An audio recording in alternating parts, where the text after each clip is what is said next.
Hey everyone, I'm Benj. This is What Could Be Bad, a podcast dedicated to elevating and destigmatizing mental health conversations. Thanks for joining us. I'm very excited to have our guest today. This is Lita Abella, who traveled down to North County, San Diego to be here. Thank you for joining us today. You are welcome. I was very impressed reading your book and learning more about you. The idea that you have gone through so much in your lifetime really can inform the audience about how to get through difficult circumstances. So it's a real privilege to get to have this conversation with you.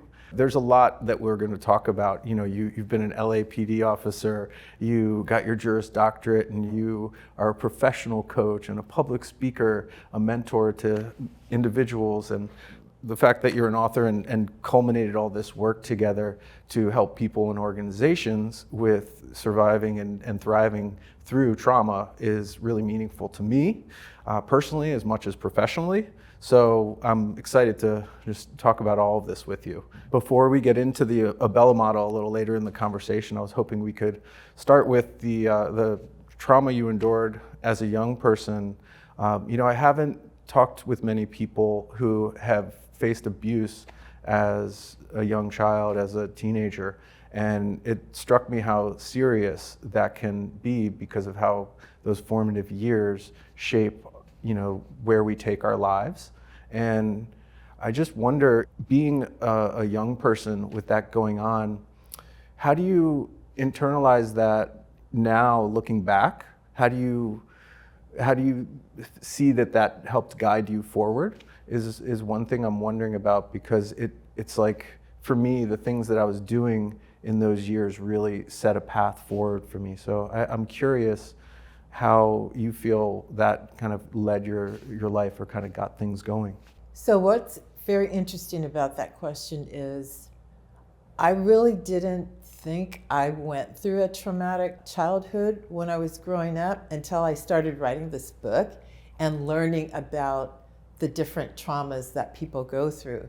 I thought I just had a mom who was very strict, and when children didn't do what mom wanted you to do, that you got punished. Right. And punishment, back in those days, it was very common for parents to physically hit their children. Right. It's not something that is looked favorably nowadays. Sure. But back in the day when I was growing up, Mm-hmm. it was very common. But looking back now of what I know and what I went through, the amount of, let's call them beatings that I used to get, my mother would be arrested for child abuse. Okay. In today's laws. It's that serious. By today's laws. The way that you were treated. Yes. Well, I guess it's a good thing that the cultural norms have shifted, and I mean, clearly you've done very well for yourself through life and surviving a lot of different things. And do you think that helped you be the strong person that you became and made some of the choices you made, like being an LAPD officer as a woman, number one, as a minority, number two? That's, a huge, I think, step for you to take to show your strength, to be strong in that way. I'm really respectful of that. I think it's an amazing thing to have stepped up and led like that for women and people. I think our nation needed that and still needs more of that. So I'm impressed by it. But so getting out of your childhood, I know you got married at a young age. Yes. Was it 17? Yes. Okay, I didn't even know it could be done. And again, my wife's father joined the military at 17, and I think he fooled them. They didn't realize that until later. But so how was it that you chose marriage? Why was that the right move for you at that time? The reason why I chose marriage at that young age was I wanted to get away from my mom. Okay, it was that clear. My childhood was very unique because I had a dad who spoiled me to death, got me anything I wanted, and a mom who was just the total opposite. And I think that was the reason why, looking back now, was I think because my dad gave me so much attention and gifts and everything, and Yeah. didn't give that love to my mom, she took that out on me. Because I have a brother, and we didn't have this discussion until literally last year. We're at his best friend's funeral. And he said, we're kind of talking about my book, and he's like, the trauma that this is my brother talking, the trauma that I went through watching Mom beat you has stayed with me for all these years. And I was like, the light went on, like, okay, I wasn't just imagining this. I really, because I remember it so clearly. Sure. But you know how when traumatic things happen to you, you blank them out. Yes. They leave your mind, body, and soul because you never want to think about that again. Yeah, it's like we have a compartment for that. And so when he said that, and his wife also, she was like, yeah, your brother talks about, you know, the childhood you had. And my brother was my mom's favorite. I was the dad's favorite. I so see. we're brought up differently. Yeah. Even though we all live together. Uh-huh. So to answer your question, the reason why I got married young is I need to get out of this house. Yes. Like, I can't take this anymore. So I was in 11th grade, and I met this older guy because I'm 17. He was like 25. And I was a Hollywood explorer working with the Hollywood, at the Hollywood station of the LAPD. So explorers, if you don't know, I don't. Okay. They're like young people, they're still juveniles, teenagers, who may want to go into law enforcement. I see. So you go through an Explorer Academy, very similar to the police academy. Yeah. You start to get that quasi-military training and understanding of rules, policies, and procedures. You wear a uniform, you get to work the front desk at the police station and do bicycle licensing, and kind of like a little junior police officer. Yeah, I get it. Of course, without weapons or anything like that. Sure. So I met husband number one at the police station. He was a civilian at the time working there. What I didn't know prior to getting married was he had alcohol and drug problems. So what did I do? I went from the frying pan into the fire. Yeah. So now I'm married thinking, oh my God, I'm on my own. I'm this big girl now. I'm a married woman. And talk about beatings. Oh my God. I was like going to the hospital like every week. It was even more It was intense worse. than what you had It was at worse. home. Oh man, that's And it was when he was under the influence. never really when he was at all sober. So the alcohol really fueled it. Yes. Okay. So I was like, oh my God. So is this what life's about? Because this isn't all I know now. Yeah, you keep experiencing the same thing. Yeah. And I tell myself, I need to get out of this situation. So I got married at 17. I was divorced by 21. And I always wanted to be a teacher because I love teaching. Okay. I love being like on center stage. Yeah. I love talking. Yeah, I'm good. very Good, extroverted. because you're on camera. Yeah. And I thought, oh, being a teacher, that would be a fun job. I started looking into that, but then, there's certain steps that you have to go through to become a teacher. An ad came out for the Los Angeles Police Department. Now, this is back in 1980, when the Los Angeles Police Department was going through a lot of lawsuits, and a consent decree was mandated where the Los Angeles Police Department had to hire a certain number of females and minorities. Okay. In order to do that, they lowered the height requirement from 5 feet, I think it was 6 inches, to 5'1". Okay. So here I was, like, even though I was a police explorer, I knew a little bit about police work, but Sure. it wasn't my passion to become a police officer. But I said, they must be really desperate if they're lowering the height requirement to 5'0". It was actually. Okay. Now I was 5'9". I think I'm down to 5'8" now, but I'm very tall. Sure. So that didn't matter for you. do with me. Yeah. But I said, let me just give it a try. And so I did. And the academic part wasn't difficult.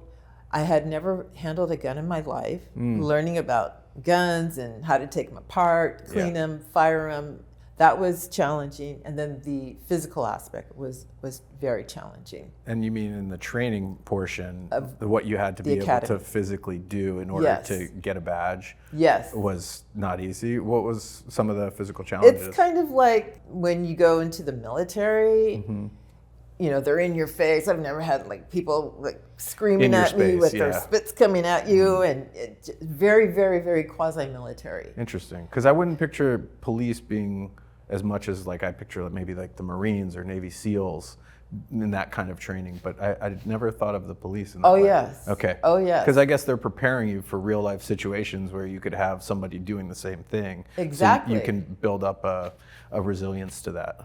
The only difference really, I mean, and I'm not trying to put the military down. They're very, I hold them in the highest esteem. As do I. And they fight for our country. But they go usually somewhere in the world to fight a war for our freedom. Right. Where we in law enforcement, we're fighting domestically. Guns and shootings and death, and there's a lot of trauma that you would see in the military, you're going to see in law enforcement on a daily basis.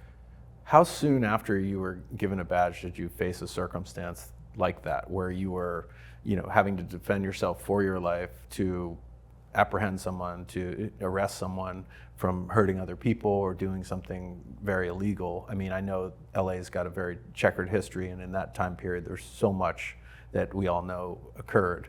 Like, was it like a first day, first week kind of thing where it didn't take long at all for you to really face something challenging? One of my first radio calls, and this is going to hit home for you, a child had fallen from the 8th floor balcony. Oh, good Lord. And we get there, the ambulance responded, and I won't even describe this. I'm like, why is there a toddler playing on a balcony that is so unsafe? Like, so I'm like, where are the parents? Yes. So I go to the mom and dad. Mom is 8.5 months pregnant. And I'm like, oh dear Lord, she's gonna have another child. And in my mind, can't take care of the one they have here. Sure. They only spoke Spanish. Now, I grew up in LA. My father's from the Philippines. He speaks Tagalog, which has a lot of Spanish words in it. So I can speak what I call Spanglish. Okay. Not perfect Spanish, but enough to communicate. Yeah. So I'm asking these questions, you know, what happened? Why is, you know, where were you when the child's on the balcony? And we need to go to the hospital, and you need, you know, just trying to get things across. Okay. Turned out the baby died. I'm really sorry. And I had to go and tell the parents that, me and the doctor. And I was just like, I don't know if I'm cut out for this. This was, number one, I've never seen a dead human being like that outside of a funeral. And it's a child. My heart was broken. I can't imagine what that felt like. I mean, I can see it in you right now that it's still there. Yeah, I can't. That's a parent's worst nightmare. Yes. You know? Yeah. And I was just, wow, is this what I'm going to see for the next 20 years? I don't know if I can handle this. But that was like my literally first or second day. Wow. So, yeah, I mean, how did you reconcile that internally, or was there any protocol within the department for someone to talk to? Because, I mean... Not for that. Yeah. They only have protocol when an officer gets involved in a shooting. Okay. Then they take you off out of the field. Once the psychologist clears you for full duty, then you can go back into patrol and handle a gun again. Okay. Usually that's like 1 or 2 sessions. Oh, you're fine. Yeah. Go back out there. But for something like this, because this is something you're going to see every day, they're like, suck it up. That's part of your job. You're going to see things like this. So if you can't handle it, there's the door. That's incredible. That would be how it goes. But I guess we're also living in a shifting time now, where culturally I feel like we're getting to a point where we can more like openly discuss these thoughts that we would have experiencing something like that. So back then, I mean, it was a different world altogether. Did you see that as a negative, or did you just see that as how it is and you just went with it because that's the system you were in? I saw it as how it is because that's basically what people would say, my training officers would say, hey, this is what we deal with. The one thing I do remember was my one training officer who was with me for this radio call, he had just had a baby, and so it shook him up as well. Yeah, yeah. And I know he went home and hugged his child, like he never wanted to let go. Yeah, yeah. But some people, some officers are more apt to showing their feelings, and especially the ones who were married with children versus others who were, oh, I'm tough, I can handle this. Yeah. But, that's something that's going to happen. It's gone, it's over with, let's move on.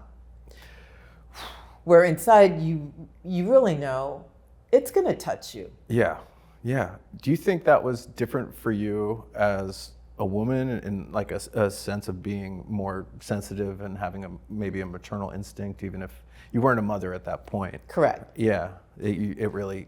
Yes, you think... I think females have a different look and perspective. It's just that maternal instinct of looking at the situation more as a human and as a mother, as a female, as,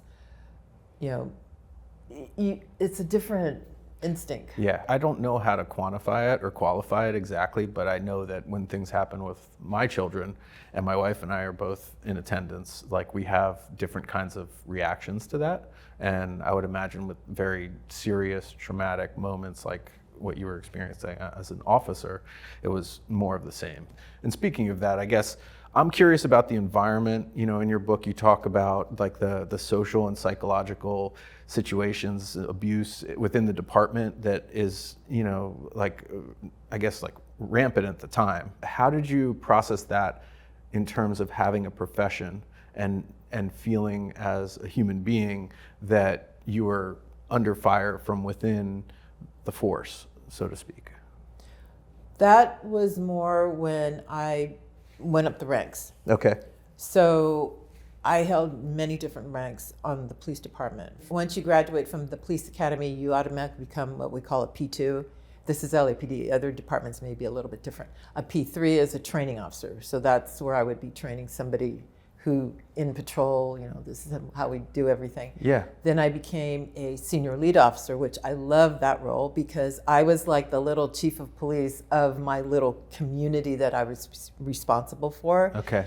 And I had community members who, they gave me my wedding shower, my baby shower. I mean, I had a really strong bond with the community. Yeah. The role was to help solve problems, not put a Band-Aid on it, but actually solve the problem. For example, if there was a house that was abandoned, and let's say the drug users, squatters or something, would come in and just overtake the house. And so one thing is, okay, you go in and arrest them for the trespassing. That's putting a Band-Aid on it, because as soon as they get out, they're going to come right back. Yeah. So this is where we would get building and safety in, we'd get the property owner involved. I mean, we'd get every entity, agency we can involved to let's all work together to solve this problem so this neighborhood doesn't have these issues anymore. And it takes a lot of work, but that's what I was responsible for doing as a senior lead officer. Then I went to sergeant and detective, then lieutenant was the highest rank I held. As I moved up the ranks, it became more difficult and challenging because many of the officers I worked with, who were mostly male whites, and I had mentioned earlier about the consent decree, they were just starting to bring females and minorities on. Yep.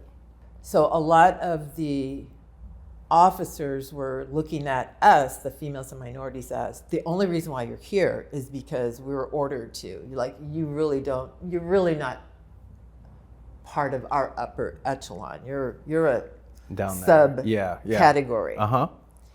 And when I was promoted up, which I had to take written tests, I had to go through oral interviews, and so I had to do everything everybody else did. Yeah. It was, the only reason why, you were promoted is affirmative action. It was always, there was an excuse. And so I always had to go 110%, 150% to prove myself. Yes, yes. There were times where I would be working, let's say morning watch, which regular people call that graveyard shift, from like 11 at night to 7 or 8 in the morning. Mm-hmm. And of course, there's not a lot of officers out on the street. And we always looked at the graveyard shift as there's only 2 people out there, us, the police, and the bad guys. Yes. And the drunks at 2 o'clock. The drunk drivers getting out at of the 2 o'clock. bars and all that stuff. So how they punished me was I would be out as a supervisor on patrol and either run into something, see something myself, which is not hard in the city of Los Angeles. Yes. There's a lot of crime. Yes. Or respond to a radio call, and I would be out there, with suspects, and I'm requesting a backup or assistance or a help call, and nobody would respond. That's crazy. That's like my life's in danger now. Yeah. Yeah. I mean, sometimes you're facing way more people than just. Exactly. Yeah. I mean, would I imagine. clearly remember times where I'd have like 5 or 6 suspects proned out, meaning they're on the ground, and I only have, like, back in those days, 6 bullets in my gun. So if they all got up, you got to choose who's Yeah, the it's biggest like- threat in the moment. Exactly. Yeah. But I would use my interpersonal skills of, hey guys, come on, like, you don't want to fight me. I'm a girl, right? Like, what would happen if I won that fight? That looked bad. Yeah. I would have to You'd do have some to fast psychologically, talking. psych them out of, I guess, trying to thwart your arrest and all that. So how would that resolve if you have that many people, maybe a couple of sets of handcuffs, and you're all by Exactly. yourself? Yeah, like Exactly. you would just be there or let them? What would happen is officers from other divisions would have to respond. I see. So instead of getting the backup within minutes, minutes can be life-threatening. I'm sure. Yeah, I mean seconds, I would imagine. Seconds too. could be life-threatening. They would respond, but it might be 3, 4, 5 minutes later. So that's why I'm saying during that time, I'm trying to use my verbal skills Yes. to de-escalate the situation, not escalate it, Yeah. and I pray Keep it like on hold until somebody was there. somebody came. Wow, that's pressure. Oh, it is. I mean, I'm feeling anxiety just hearing that. I mean, I have been fortunate not to like run into too much trouble over the years, in cities that I've lived in, and I can't imagine being outnumbered, and also with people you don't know how they're going to react or what they're capable of. It's like that would be such a harrowing situation as far as I could imagine. So I give you a lot of credit for still being here to tell these stories, because it shows that you're, quick on your feet and knew how to handle things. I wonder, as your life moved, like personally, how did it affect you professionally? Like having a child, did that shift the way you approach your job? Oh, yes. Mm-hmm. Yes. It made me look at the world, and I still do this to some extent, of everybody out there's a suspect until they're not. Okay. So I'm very, very guarded. When I go into a restaurant, anywhere in public, I'm always like, okay, where's the door? Where's Yeah. the front door? Where's the back door? Yeah. Where, I never will have a You want something behind you, like a wall, rather Exactly. than like more people. Exactly. I understand. That's Yeah. part of the training, and that's part of the lessons instilled in you Okay. of always think about safety, no Yeah. matter where you are, what you're doing. I mean, how many times have we heard about church shootings? People have got, you're Yeah, going oh, there yeah. to a place of worship, and all of a sudden some mass murderer comes in there and shoots. That's the last place you're thinking about Totally. Yeah. tactical situations, right? Yeah. But it can happen, and it has happened. Yeah. And I'm imagining too, like once you're trained for that, it doesn't leave you because you realize that it could appear in any circumstance. I've heard that from friends in the military, and it's a difficult thing, I would imagine, to carry a feeling of it's like you know how to deal with it, but you're not completely secure in your environment at all Correct. times. You're always watching to improve your odds, so to speak, I would think. And that's kind of like you're saying, to be guarded all the time, I feel like would just add a level of anxiety and stress, tension Exactly. to your demeanor or to your constitution, whatever you want to call it, on a regular basis. And that I know will build up to a breaking point for a lot of people. One thing I was really impressed with in your book, The Abella Model, is that you talked about what you went through when you needed or felt you deserved a break, I think is how you put it in the book, when you had some drinks and unfortunately ended up with a DUI. But that ended up being something, I believe, that was like a positive fulcrum in your life where things shifted from there. Can you talk about what it was like to have to deal with being pulled over as an officer for something you yourself, I think, had pulled other people over for in the past? So that night, this was 2009. Now, I left the police department in 2000 after 20 years of service. So this is 9 years after I had left. But if you remember 2008, 2009, 2010, we had I forgot what it was called, something depression, where housing market crashed, and I was on the edge of losing my beautiful home that my son grew up in. And I was working as a licensed private investigator, which I still am. I've had that business for going on 26 years. Just a lot of things were piling up. So it was a very stressful time. And I went out to a bar 30 miles away. I figured where nobody knows me, it was Orange County, I'm in LA County. Yeah. And I drank like I've never drank before. I mean, I drank a lot that night. Okay. There's no ifs, ands, or buts about it. Okay. And even a guy I was talking to said, "You're way too drunk to drive. Let me take you home." And I'm like, "Go home with the stranger?" Or just get myself back to my house. Yeah. Exactly. This is before Uber and Lyft. Yeah. So I thought, well, I have more control if I'm driving myself. I can drive home. And that's how a lot of people who are under the influence think, I can handle this. Yeah. I get in the car, and when I'm about an exit from one off ramp from my exit, I see the lights in my rearview mirror. Yes. And the CHP pulled me over. I failed the field sobriety test. And I remember telling the officer, I could tell it was a training officer and a probationary officer. And the training officer was watching him to make sure he was doing everything correctly. And I said, "You're not doing the nystagmus test correctly." And he's like, "Well, how do you know that?" And I said, "Because I'm a former LAPD lieutenant." And then his eyes just went like, "Oh my God." So you helped him perform the test correctly on yourself? Yes, and the nystagmus test is when they do the pencil. Yeah. That. And they watch the bouncing of the eye to determine how much impairment do you have.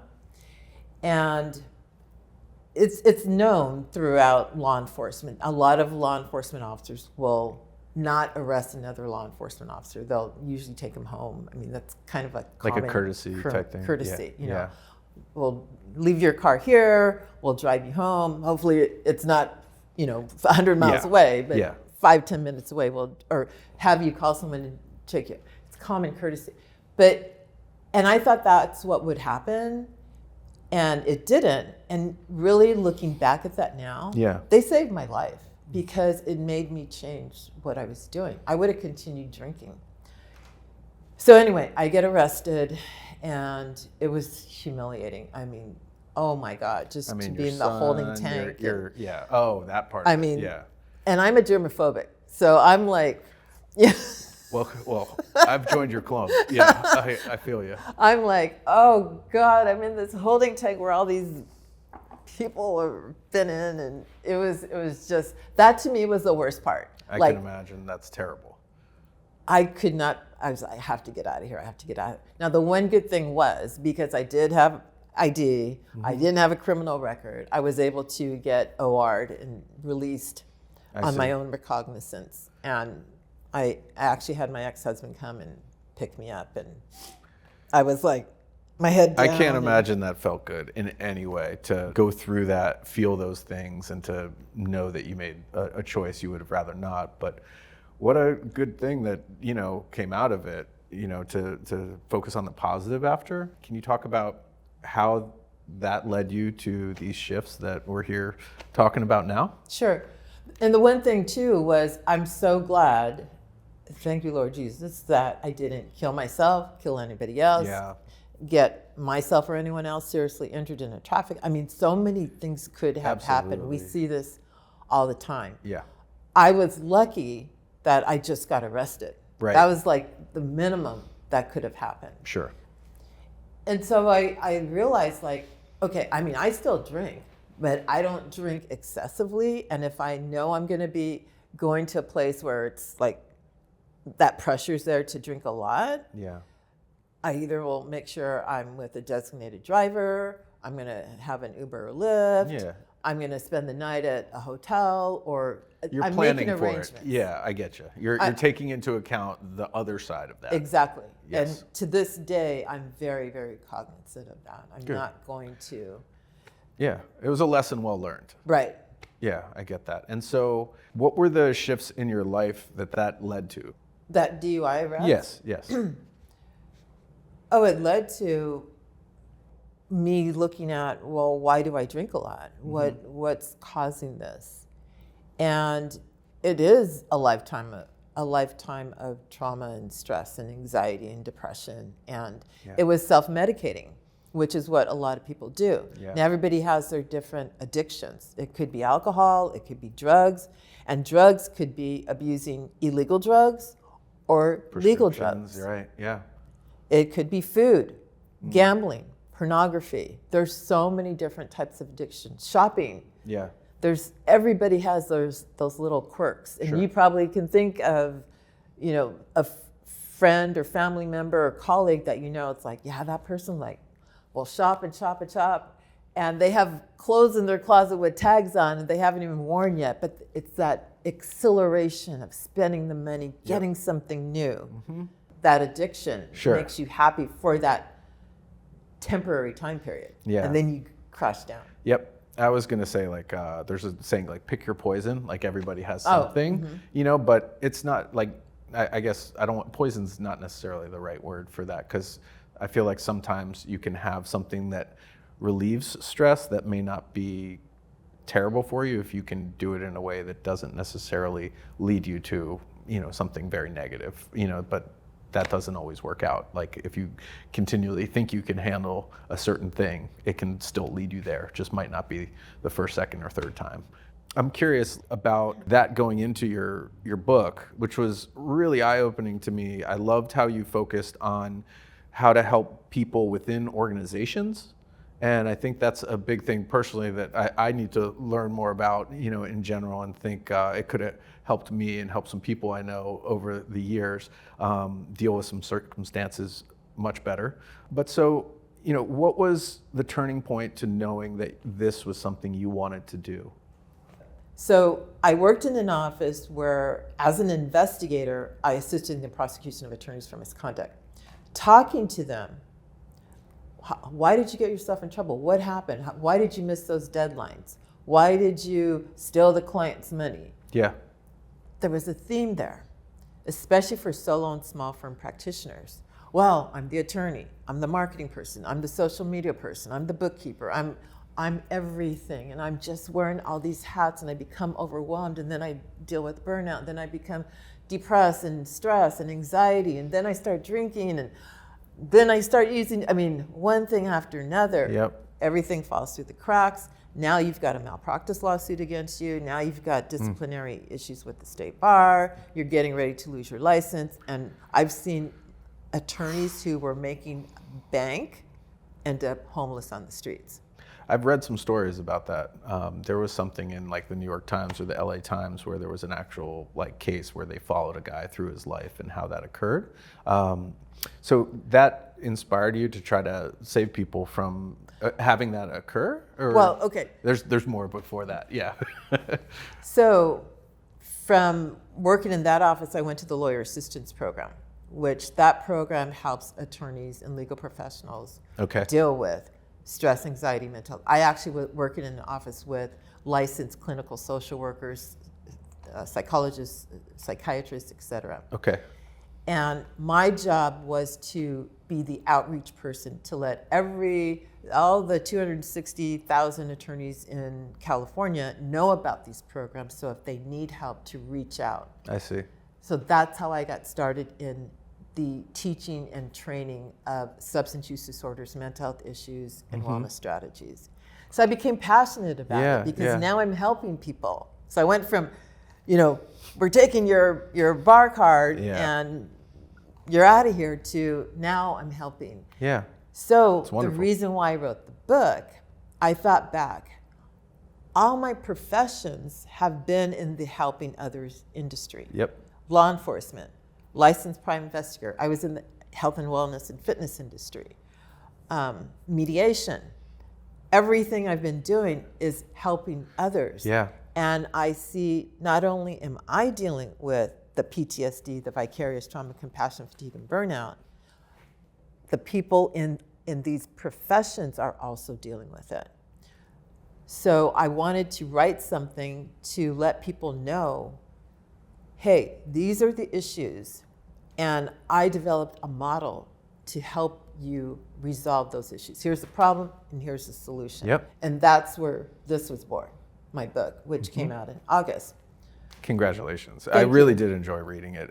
I learned, and the stories you tell are like, they all resonated with me. A lot of them revolving around your family, the people that you love, and how your experiences, led you to change your life in different ways. Is really, it really felt like what I've gone through in a lot of ways. So let's talk about the model itself.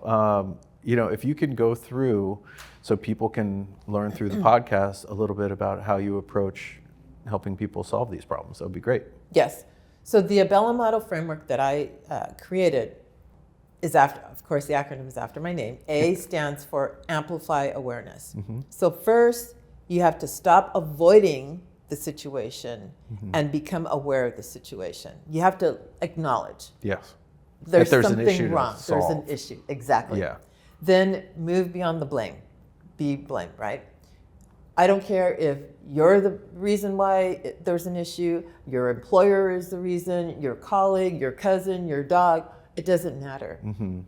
Move past that. Yeah. We need to go from point A to point B, which is what coaches do. E is examine and evaluate. So now, okay, I know there's something wrong with me. I know I can't sleep. I'm eating and drinking too much. What is wrong with me? Take an assessment. There's assessments to determine, is it depression, anxiety, stress, bipolar, PTSD. Yeah, what is it that what is it? kind of filtering through? And I'll have the list, oh, I don't sleep, I don't eat, I don't do this. Okay, so now we are examining and evaluate. Okay, I've taken this assessment. It says, I'm suffering from PTSD or vicarious trauma. So now, what do I do with that? Well, we have to listen and learn. Maybe I better start reading some books, going to some webinars, some workshops, talking to others, a support group who may be involved in dealing with this. Yeah, it helps a lot to open up. Then the next L is link and leverage. So now I've identified that there's an issue. I'm starting to find out where am I in the problem. Yes. And now let's start to link the pieces together. Okay, so what exactly do I need to do? Then it's apply the action. Maybe I need to see a therapist. Maybe I need to talk to a coach. And how do I deal with this with my employer? They're just giving me case after case after case. And no matter what I tell them, they're like, I don't care, suck it up. And keep working. Just keep working. If you don't like it, there's the door. Maybe it's going to support group. Maybe there's so many resources out there. It's unbelievable the amount of resources. Right. The thing is, people don't want to reach out for help because of the stigma. Yes. They don't want to talk about it, which is one of the reasons why I'm here and you're here. Yeah. Because the more we talk about it, the more we know that other people it's very common. A lot of people are dealing with this. Totally. Let's talk about this openly. Yeah, I always say no one gets out of life unscathed. There's always something, and whether or not it's openly shared, from yourself to others, or you keep it internal, it's still a lot. You can't, even when you're sharing it, it can sometimes feel more before you can get to that better place. I really admire that you are leading by example in that way, because it's not easy to put yourself completely out there and share that, but also have a framework that can help people, deal with whatever circumstances they may have. I'm curious too, you've seen the world from a lot of different perspectives.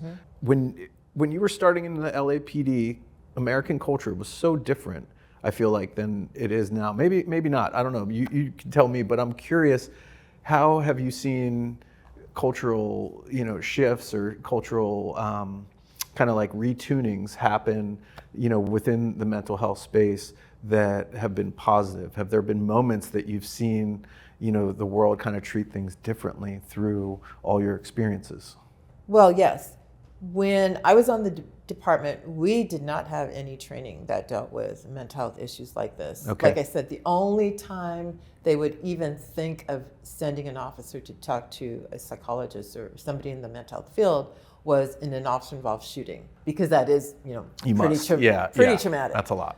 But everything else was, hey, that's just part of the job. However, I'm glad to see now, in California, it's post Peace Officer Standard and Training, Okay. that they have training classes, that they are mandating training in these areas of mental health, depression, anxiety, stress, trauma, etc.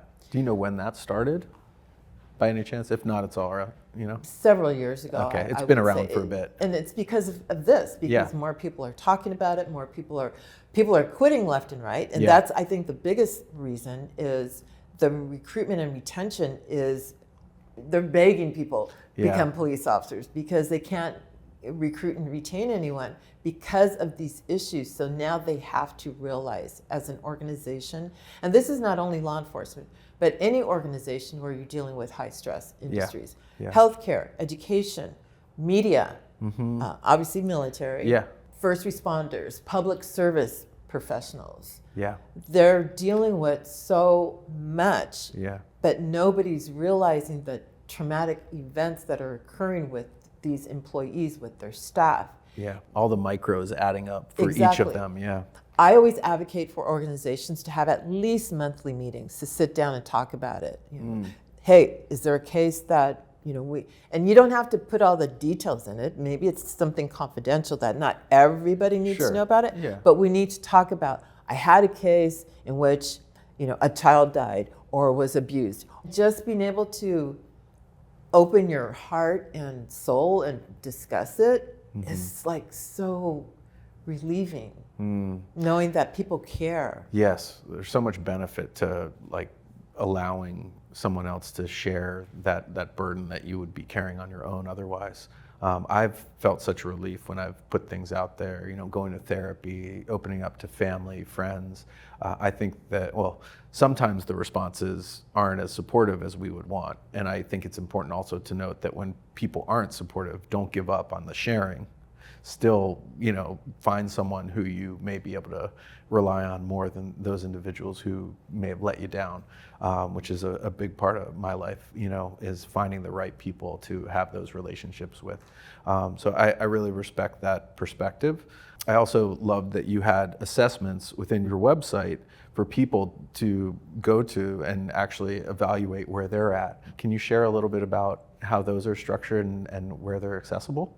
Yes. So in my book, I have QR codes and or URLs that they can download, also on my website, which is litaabella.com. But I want to put a disclaimer. I am not a mental health therapist. I'm not licensed for that or anything. These are just very first step in looking at maybe I might be suffering from compassion fatigue or whatever. Got it. But if you find out, according to the assessment, you may be, that's your clue. Maybe I need to reach out to a therapist. Maybe I need to reach out to a counselor It can help some you understand a professional. direction to take. Yes. Okay, understand. And I'm And not a at mental least- health professional either. I just have lived experience that I'm going from. At least talk to somebody. Start Yeah. doing that research. Understood. And you're going to find, like, I'm currently seeing a mental health professional because I'm dealing with something right now that's been affecting me. And hey, I talk about this, I advocate this. Yeah. But I'm a human being. Yeah, that's, sure. That's goes through ups We're not and immune. downs. No one's immune, even if you can share a way. I to don't have heal. a problem Yeah. letting people know that I talk to therapists, that I hire coaches, Yeah. that I have people that I talk to, because it helps me deal with what I'm dealing with. We live in a world, unfortunately, that has a lot of ups and downs and challenges. Oh yeah. I mean, these days there's a lot going on for people that has to do with law enforcement and military in our country, but I don't want to go there too much like that. I think for this interview, what you've shared has been really powerful. I really appreciate the entire experience you've had and how you've galvanized it into a framework that will help people if they take the time to go through those steps. And it's infinitely valuable, I think, in our world that there's leaders like you. Thank you. I'm really glad that we've been able to connect. It's been really great to have you on What Could Be Bad, and I hope that everybody who sees this can really, take your story and the information, the book, and internalize it and help them become more resilient and strong in their own world. So thank you for being here. You're welcome. Thank you so much for inviting me. I appreciate it. You got it, absolutely. So everyone, thanks for joining us today. This has been What Could Be Bad, and as I always say, be good to yourselves and be good to others.